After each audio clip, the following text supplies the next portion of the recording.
죄를 지었으면 누구라도 처벌받아야 한다는 것은 상식 중에 상식입니다. 민주당은 오늘 야 5당과 함께 명태균 특검법을 처리합니다. 명태균과 윤석열, 김건희의 여론조작 부정선거 의혹, 김건희의 공천 개입, 국정농단 의혹을 밝혀내는 것이 명태균 특검의 핵심입니다.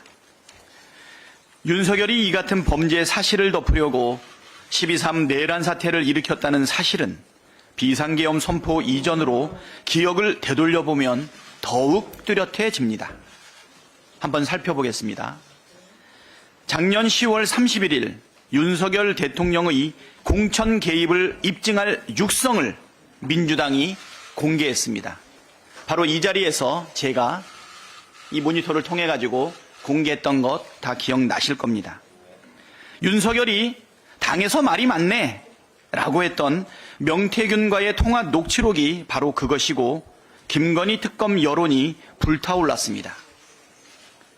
며칠 뒤엔 11월 4일 창원지검은 명태균이 윤석열, 김건희 부부와 주고받은 대화를 고스란히 담은 명태균 수사보고서를 작성했습니다. 그로부터 3일 뒤인 11월 7일 윤석열은 대국민 기자회견을 열고 명태균과의 관계를 부정했고 김건희 특검법을 헌법에 반한다고 주장했습니다. 11월 14일 국회는 김건희 특검법을 본회의에서 통과시켰고 12일 뒤인 11월 26일 윤석열은 김건희 특검법에 대해 세 번째 거부권을 행사했습니다. 그 사이 명태균이 구속되고 한동훈 대표가 특검법 재의결에 대한 입장을 바꾸자 윤석열의 마음은 매우 초조했을 것입니다.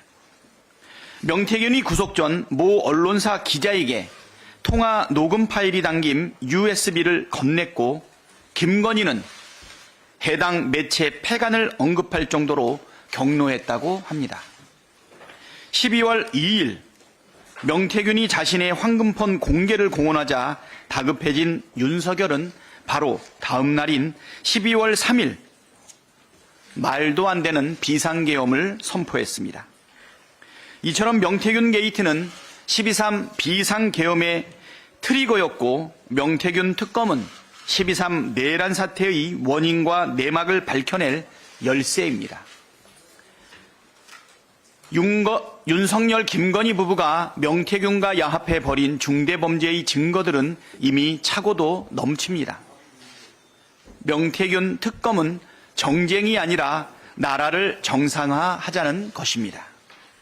윤석열이 무너뜨린 공정과 상식을 바로 세우고 민주주의와 헌정 질서를 회복하자는 것입니다.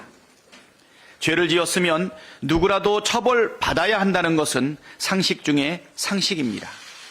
민주당을 비롯한 모든 야당들이 명태균 특검을 찬성하고 있는데 국민의힘만 반대하는 이유는 뭐겠습니까? 여전히 김건희가 V제로이고 국민의힘은 범죄 옹호 집단이라는 뜻 아닙니까? 그렇지 않다면 명태균 특검을 반대할 이유가 없습니다. 국민의힘 의원들 중에 양심이 살아있는 의원이 몇 명이나 되는지 온 국민이 똑똑히 지켜보고 계십니다. 극우 범죄 정당으로 퇴락할지 그래도 변화의 가능성을 보여줄지 국민의힘 의원들이 직접 선택하십시오. 내란 속의 윤석열 파면은 민생 회복과 경제 회생의 길입니다. 헌법과 법률과 상식에 따라 윤석열 파면은 피할 길이 없습니다. 거짓말과 궤변으로 극우 지지자들을 선동할 수 있을지는 몰라도 12월 3일 밤 무장한 채 국회로 쳐들어온 충격적인 장면을 온 국민이 지켜봤다는 사실을 지울 수는 없습니다.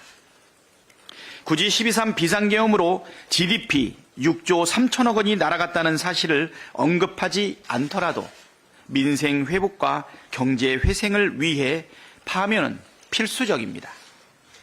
윤석열의 복귀는 폭동과 살해가 난무하는 무법천지, 독재국가로 가는 길이고 그런 나라에서 민생과 경제에 대한 어떤 기대를 할 수 있겠습니까? 따라서 윤석열 파면은 나라를 정상화하는 길입니다.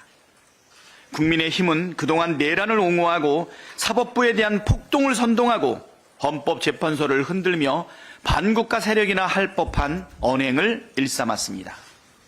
권영세 비대위원장과 권성동 원내대표는 그동안의 언행에 대해 즉시 사과하고 헌법재판소 결정에 무조건 승복하겠다고 확실하게 밝혀야 합니다.